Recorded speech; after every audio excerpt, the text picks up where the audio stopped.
Can I sit here?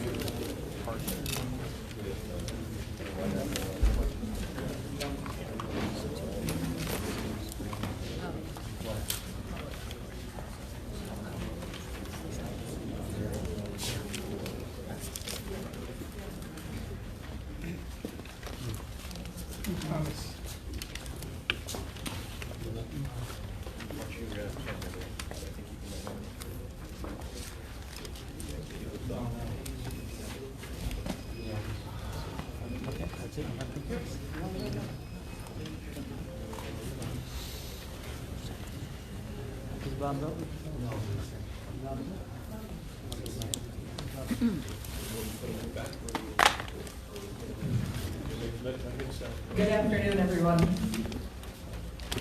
My name is Kohen. I'm the Chief of Staff of the town of Ramapo.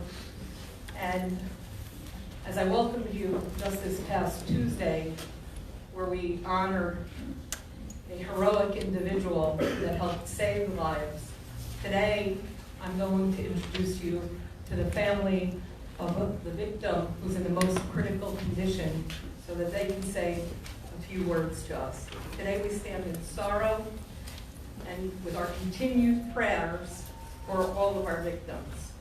In the words of David Harris from the AJC, I'll share with you, I am Jewish, I'm an American, and I am proud. And that's the mantra of all of those that are here in the town of Ramapo. As a community that we stand together.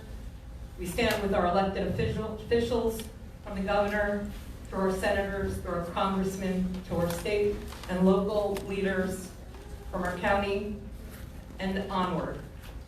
Never has this town experienced such tragedy, and may we never experience it again. At this point in time, I would like to call up Mrs. Nicky Kohen on behalf of the Neumann family.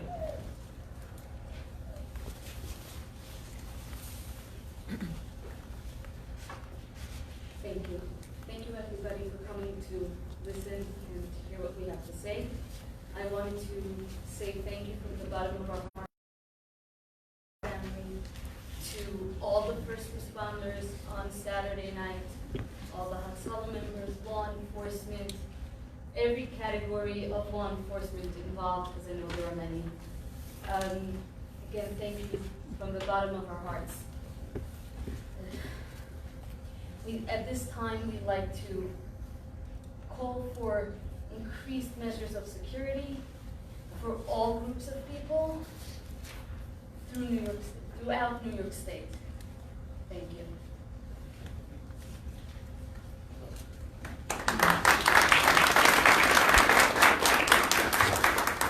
Just prior to this meeting, the family had a private meeting with our law enforcement officials. And once again, our hearts and our prayers are with you. At this point, I've been asked to call upon Mrs. Shoshana Bernstein, who has a statement from Rabbi Rotberg, where the event took place.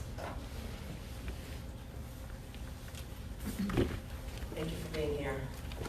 Statement from Rabbi Chaim Rotberg, thanking law enforcement, public officials, and the general public. On behalf of myself, my family, and the entire congregation, I would like to take the opportunity to publicly thank the numerous law enforcement agencies for their ongoing support, protection, involvement, and concern over the past week.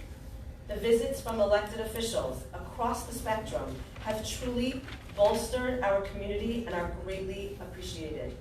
In addition, we have seen support and gestures of kindness from the general public. People who have come to show solidarity, bring flowers, and call with messages of care and concern. Every single act of kindness has brought more light to a very dark time. As you would imagine, the trauma and grief of the victims, our immediate community, the entire Monsey, and in fact Jews across New York and the world, is overwhelming. As we move forward in the days ahead, it is gratifying to know it is under God's continued protection, along with the protection and service of all the agencies charged with our security. We continue to pray for the victims and for a world where mutual respect overtakes hate. Thank you.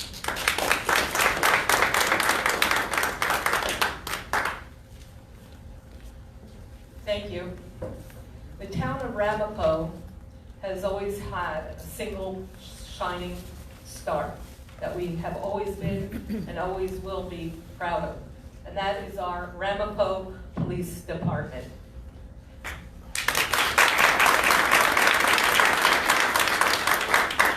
They have always been there for us. They have always been there for every single member of this community. They have always been there for anyone who ever needed to reach out to them. At this point in time, I'd like to introduce the Chief of our Police Department, Brad Weidel.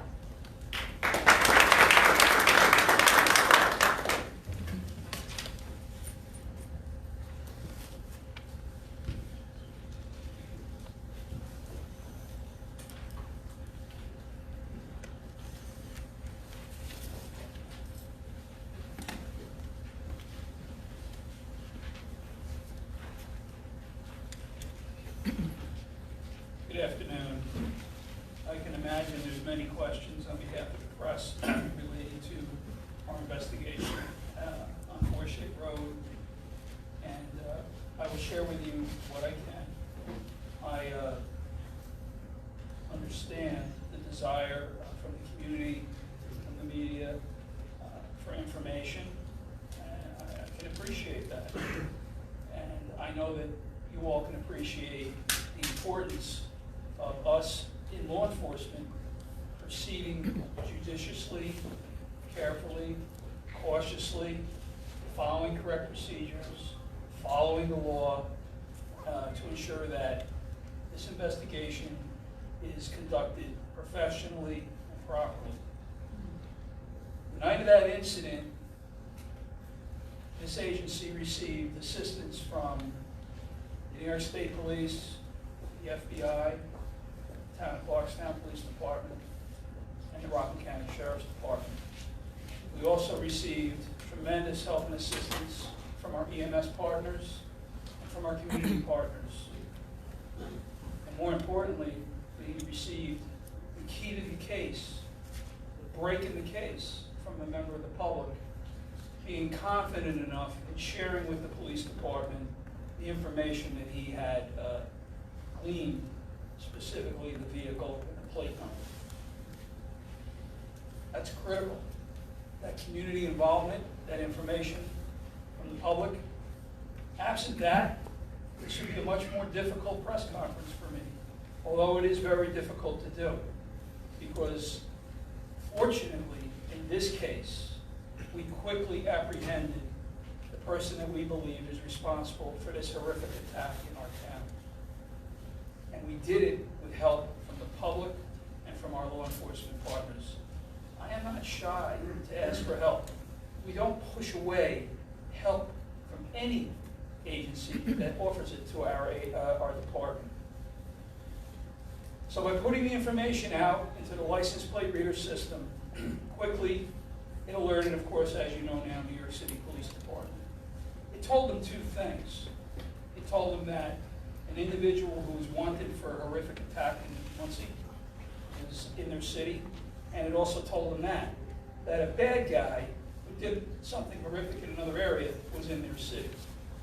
So the LPR serves two purposes. One, to apprehend people. Two, to let law enforcement know there's a bad guy coming into your jurisdiction. The town was covered by police protection during that event because I asked the state police to provide patrol coverage for the west end of our town, which they did, and because I asked the town of Clarkstown Police to provide coverage in the Monsey, Kaiser area of our town, which they did, and because I asked the Sheriff's Department to provide additional coverage in the Hillcrest portion, the square portion of the town. They wanted to know what more they could do, every one of those agencies. So all of our areas had police coverage that night. Everybody was protected because until we had this individual in custody, we didn't really know what was going on. We just knew we had a horrific event. As it stands today, you heard from the Chief of Staff, the Governor's Office, the New York State Police. My hats are off to them. The Sheriff's Department, Sheriff Falco, who stands with us here, My hats are off. Whatever you need. And I'm not afraid to accept their help. So the state police have agreed to take certain steps to enhance police visibility in the town of Ramapo. The sheriff's department has done the same. Our agency is also taking steps, and we've received offers from just about every police department in Rockland County to do that. With regards to the mechanics, specifically of Forshey Road, it is a complex investigation because we too want to know why this individual went to that location, what connection, if any, there was to the congregation or the rabbi or that house. That's part of the investigation. We want to know why, just like you want to know why. And we're working hard to try to figure that out. It's going to take time. I hope we can come back with an answer. But know this, we're going to do everything, and I mean everything, that we can possibly do to figure it out. Not just get the bad guy, but figure out what prompted this attack. And if there were any other reasons, motivations that are associated with it. Because this is such a very complex investigation, I have to be really prudent in what I say. I am fully aware of the rumors, speculation, videos, news reports, I'll call them news reports, about what may or may not be going on with this investigation, about what we may or may not have done, and whether or not it's related to the previous incident that occurred in the town back on November 20th on Howard Drive. So let's talk about that for a second. Howard Drive is still a very active investigation, with a number of leads being pursued by the police department.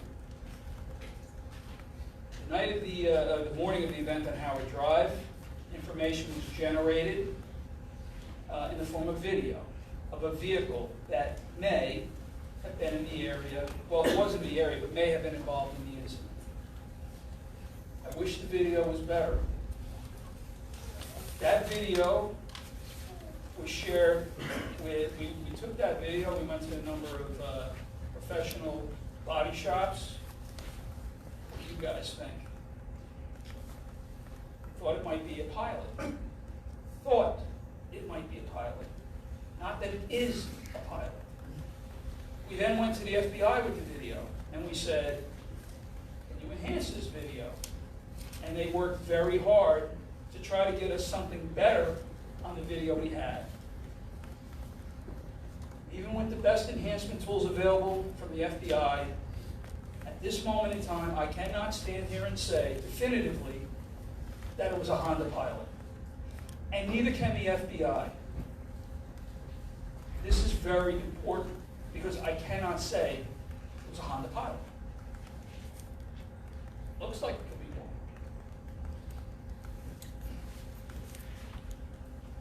There were a lot of leads on Howard Drive.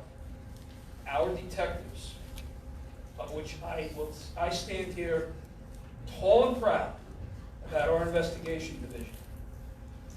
These cases combined, because most detectives are working both cases, just my investigative division, just the town of Ramapo Police, 311 years of police experience. That's without me throwing into the mix, and a couple of my bosses. That's without the FBI. So there are experienced, well-tenured investigators working these cases. They're not rookies. They're well-trained, and they know what they need to do. Ramapo Police started working leads. That Honda Pilot was a lead. That's all it was. Our detectives are the ones that determine that. Our detectives are the ones that spent hours and hours and hours going through license plates that may have been caught. Unfortunately, not in the town of Ramapo, because we don't have the system. You just think about how many Honda pilots are registered in the New York metropolitan area. But in any event, one of our detectives stumbled upon a Honda Pilot that was hit on an LPR in the town of Clarkstown about 2.5 hours before the incident on Howard Drive. That's how this Honda Pilot starts to get introduced into this situation that we're dealing with here in the town. So what do? They go follow it up. The vehicle's registered to a female in Greenwood Lake. They go talk to that female. She didn't have a vehicle. Turned out her son had the vehicle. He wasn't there. They look at the vehicle. There's nothing that they see indicative of that vehicle having.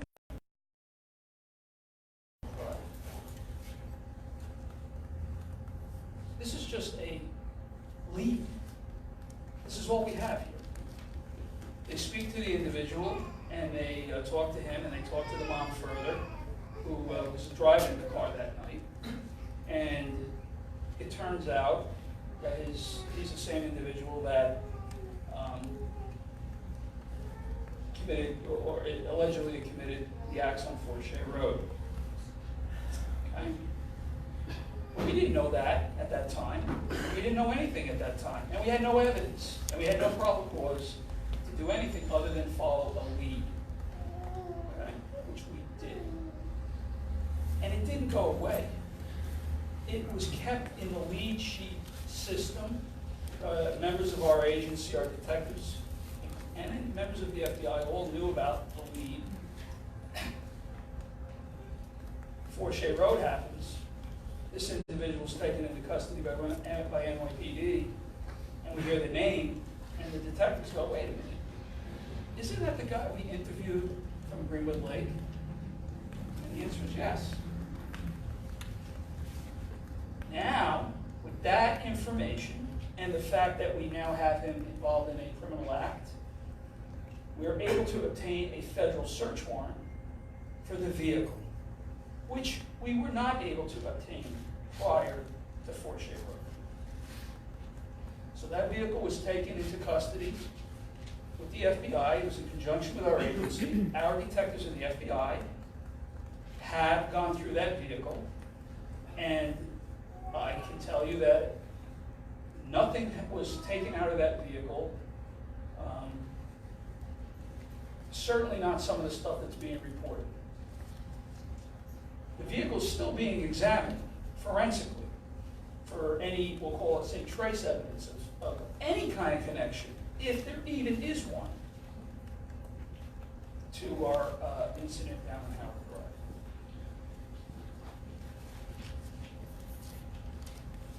Drive. I hope that gives some explanation about why people believe that this individual may have been involved in another act. But I have no evidence at all at this time to indicate that. None. As I said the first time we talked, we have to operate with evidence. As I said the first time we talked, this chief never said that the incident on Howard Drive was not a hate crime. I simply said we have no evidence to support that contention. And I made it very clear that if we got that evidence, that would certainly be something that could change the equation. That's the world I live in. I have to live in the legal world, not in the speculative world like others, live in. We're doing the best we can. Nobody should think for a second that we don't want to bring to justice the individual or anyone who may have been involved in what happened on Howard Drive. That's also a massive investigation with help from the FBI. I share this information with you because I have been authorized to do that. Counterparts at the FBI and I talk all the time, and I explain the difficulties that I'm having with regards to this so-called information overload. And we made a decision together that it would be appropriate to share what I just shared with you. Nothing more, nothing less. Okay? I think at this point, I think you have another speaker. I appreciate everybody's time and patience, and thank you very much.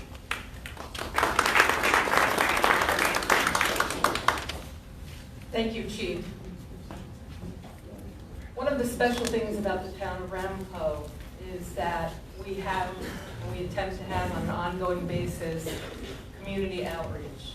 And we actually have an organization called the Community Outreach Center, which is run by Rabbi Horowitz, and I'd like to ask him to say a few words.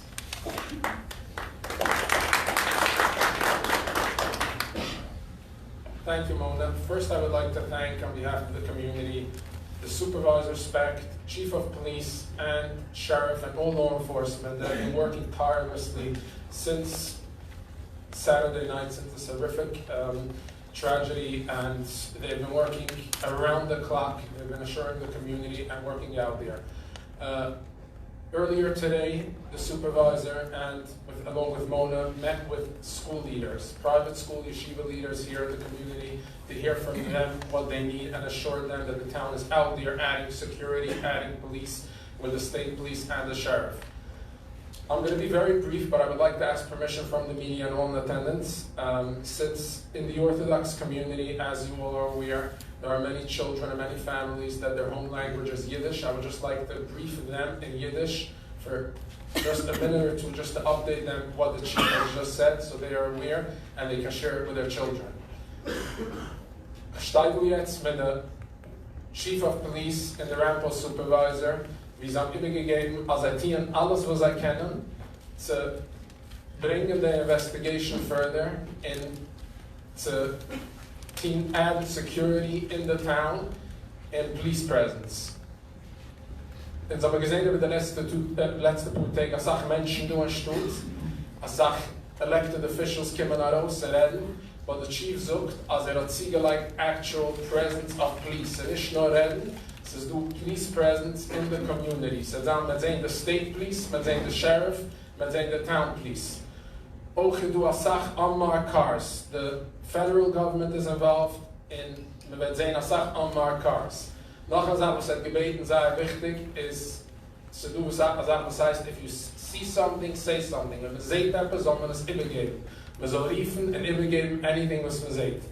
In Avada darf man gedenken, als Hina Le'unim Le'isha Shema Yisroel in the Mashefer Heatons, and with the protection of the town of Ramapo, this town has been one of the safest towns, and it will return that way. We will be a safe town, and we appreciate again all their work. Thank you.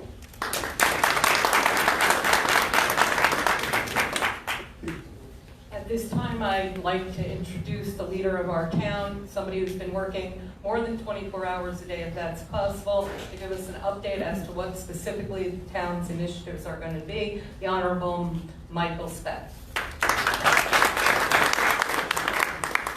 Thank you, Mona. The way the United States looked at the world changed on September 11th, 2001. That was when we woke up to the threat of international terrorism, and we realized that things had to change. The things we took for granted had to be reviewed, and we had to become ever vigilant against the threat of terrorism. Well, December 28th, 2019 was Ramapo's own version of 9/11. We will never view the world the same since, and we will never act in the same way since. We will take every precaution to keep our community, make our community safer, and keep our community safe. Ms. Kohen asked when she spoke that everything to be done to make everybody throughout the community and throughout the state safer, and that is our goal. We have short-term and long-term initiatives in place or about to be put into place to do that. On the short term, as Rabbi Horowitz had mentioned, we have increased our police presence throughout the town. We have added additional patrols. We've added additional police sector cars to make sure that we have a greater presence and a greater visibility on the streets. We want our residents to be safer, and we also want them to feel safer. And to do so, they have to see the police are out there on a daily basis, front of their homes, their places of worship, their schools, their stores, wherever people may need protection. We have been fortunate to have partnerships with the sheriff, with neighboring towns such as the town of Clarkstown, with the state police, all of whom have lent their aid in adding to our patrols and enhancing our safety, and we're very grateful for that help. We had a meeting this afternoon with people from the governor's office and the high-ranking members of the state police to discuss additional methods of vigilance, additional methods of deterrence to protect our town and our community. We want to make sure that no place of worship, be it a synagogue, a church, a mosque, a Hindu temple, or any place, or any school, ever suffered the bloodshed that occurred this past weekend on Forsyth. In addition to the increased police patrols and police physical presence, we are going to install license plate readers ringing the town. Every entrance and exit road from the town, we intend to have a license plate reader, as well as within the town. As we know, this individual was apprehended due to the fact that license plate readers are installed on the George Washington Bridge and in the city of New York, and he was captured very shortly once he got off the bridge. By having license plate readers in the town, we might have been able to stop him before he even left the town of Ramapo, before he left Monsey. The town of Clarkstown has had that in process, and they've seen the benefit of it. I appreciate the help of our fellow supervisor from the town of Clarkstown, George Neumann, who has given us the specifications and details for the license plate reader system that they have, so that we can get started on planning our needs. But this is a costly endeavor. For what we need, it will cost us over $1 million, possibly $2 million, as well as several $100,000 a year to adequately maintain them. We've been meeting and working with our representatives on the state and federal level, Governor Cuomo, Congresswoman Rita Lowy, Congressman Elliot Engel, Senator Gillibrand, Senator Schumer, Senator David Carlucci, Assemblywoman Ellen Jaffe, and of course today, Senate Majority Leader Andrea Stewart-Cousins, seeking the funding, seeking the help that we need to finance this and get grant money toward it. We don't have an answer yet, but we know that they're all committed to helping and doing whatever that can be done so that we can obtain what we think is a vital system that will keep us safe. It will deter crime, because people will know if you come to the town of Ramapo with the intent to harm any member of our community, we will find you, we will catch you, and we will stop you.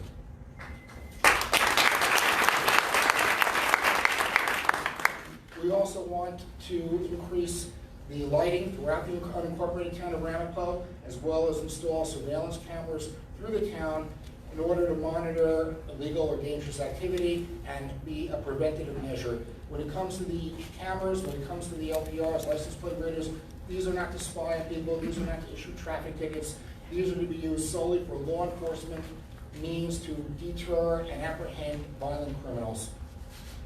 One other thing that we are now exploring, I'm gonna ask Mona to step up because she's done all the homework on this item. And this is a new technology. It's called the Gabriel system. I'll give a little bit of background, and then I'm gonna ask Mona to give the details of how it would actually work. This is a system, it's called the Gabriel system, and it's a very apt name because, as we know, Gabriel is known as a great guardian angel, and I think Gabriel is also known as the heavenly trumpeter. And this device acts as a guardian angel and as a siren, as a warning, the way a trumpet would act. It was developed by people who are veterans of agencies that have a little bit of experience in fighting terrorism, the Israeli Defense Force and the Mossad. The manufacturer is coming to the town of Ramapo Sunday to demonstrate it and start a pilot program. We will be the first place in the United States to use this system. And I'm going to ask Mona to explain the details. Thank you, Mr. Supervisor. And if the media and the audience can forgive me, I'm actually going to read it because I actually don't know it by heart. The town of Ramapo will immediately be taking concrete measures to improve security and preparedness in order to help protect our communities. One such initiative is to look into creating a unified network that will allow our community houses of worship, schools, both public and private, and other community organizations to stay in touch and be prepared.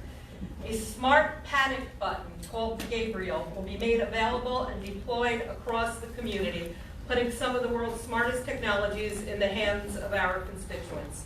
Gabriel, designed and developed in Israel, provides live video, and audio feeds to emergency services and responders in the event of an attack through the use of phone apps and two-way communications, which are on every Gabriel device, mass notification alerts, and regional warnings to alert are issued to other community sites, emergency services, and law enforcement. The Gabriel Network solution provides a unified, accurate, and clear picture in the critical seconds needed. In fact, we know that it will save lives. Gabriel was founded on the belief that technology can reduce confusion, help save lives, and a growing range of public safety threats. The development team included leading figures from the police, military intelligence, security, and the product is designed by educators to ensure its simple implementation and ease of use. We're hoping to bring this technology into the town of Ramapo. As the supervisor said, we will be the first municipal organization to work with the Gabriel company, we hope, once we get the funding available for that. However, they've offered to do a pilot here. In addition to that, on Sunday, it's actually going live for the first time in the United States. And we will be there on hand to see how it works. At this point, I'd like to take the opportunity to introduce to you Mr. Honorable Mayor Izzy Spitzer from the Village of New Square.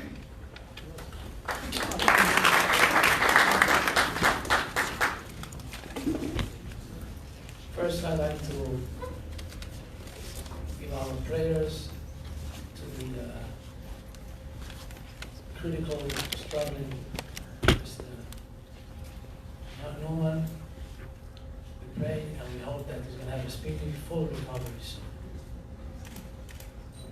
There's a saying, an ounce of prevention is 1,000 pounds of cure.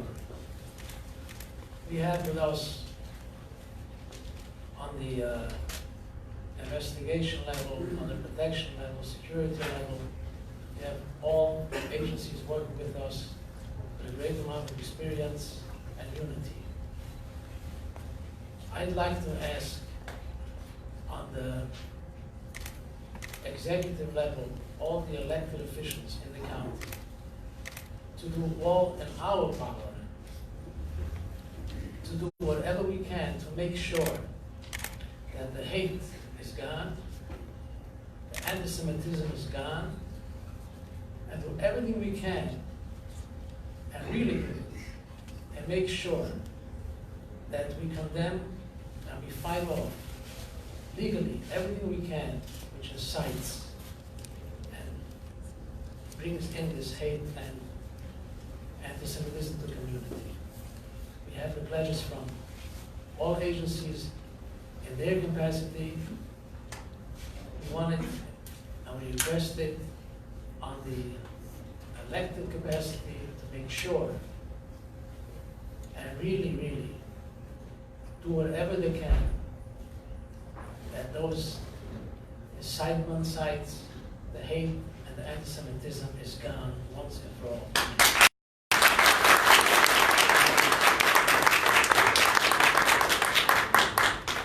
With that in mind, I would just like to make a further announcement from the town standpoint that our town council members are here with us.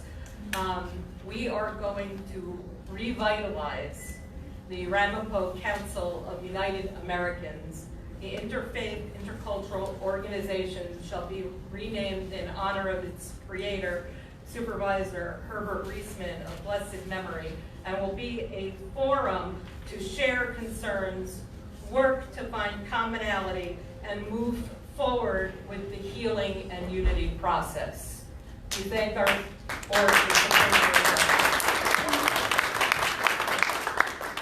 with that, I'll conclude that the next conference will be when we have information vital to bring you back here. We're hopeful and we pray that that will happen sometime early next week. We thank you for being here with us. We thank you for your support. And once again, we always welcome you to the town of Ramapo, but we certainly hope it's on happier occasions. Thank you.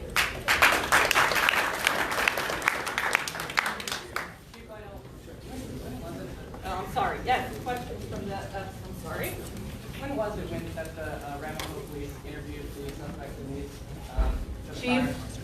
I want to get this thrown out. Chief? Let's go up. If you don't mind, if you just, I didn't catch the whole I'm question. sorry, just when was it that the police had gone to the home of what turned out to be the suspect in the Monsey stabbing and interviewed him about the November 20th stabbing? What was the date of that interview? The incident occurred on Howard Drive on November 20th.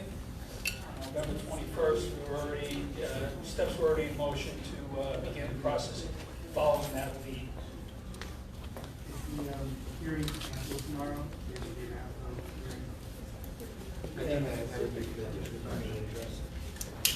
Mr. Walsh, I'm Tom Walsh, I'm the Rockland County District Attorney. The matter that took place on Forshey Road will be presented to the Rockland County Grand Jury tomorrow morning. So, apologies, but just to be clear, was that interview on November 21st as well? Sorry, Chief. First, we had to speak to the owner of the vehicle, which was his mother. And we had, once we learned that he was probably the one that had it, I'm not sure if he was spoken to late on the 21st or early on the 22nd. And did he say anything of substance in that interview? No. No. Chief, question. Thomas's attorney and his family are adamant that he needs a mental health evaluation and that he had never expressed anti-Semitic views before. Based on the evidence that you have found that you've gathered over time, is this a clear case of anti-Semitism from your perspective? I clearly think Forshey Road is, without a doubt, a case that is properly charged under the federal system the way it's charged. And I remain open to the proper charging, as I've always been, for Howard Drive, if in fact we get an individual into custody. But there was enough in the case of Forshey to make the nexus between federal charges for a hate crime as opposed to just a vicious attempted murder. Thank you. Anybody else? I was just gonna ask you, Chief, I guess you just answered it. I was gonna ask you, I think you might have just answered, has your view changed for Howard Drive? Do you leaning a little more towards, there might be a little bit, in retrospect, might be a little bit more evidence now that given his journals, Mr. Thomas's journals, that might have been spurred by some dislike, hate for Jews? Are you leaning a little more towards that? If in fact it turns out that an arrest is made on Howard Drive, irregardless of who that arrest is of, we're going to evaluate everything that we have, and if in fact we can make that a hate crime, we're going to make it a hate crime. Never said we weren't. Chief, what has Mr. Travis Thomas said to you about why he went into the home that day? He hasn't said anything to me. He hasn't said anything to us. Have you guys, how was it that you guys an interview with him? Is he responsive? Has he spoken to you? Or has he just not said anything? There have been no interviews.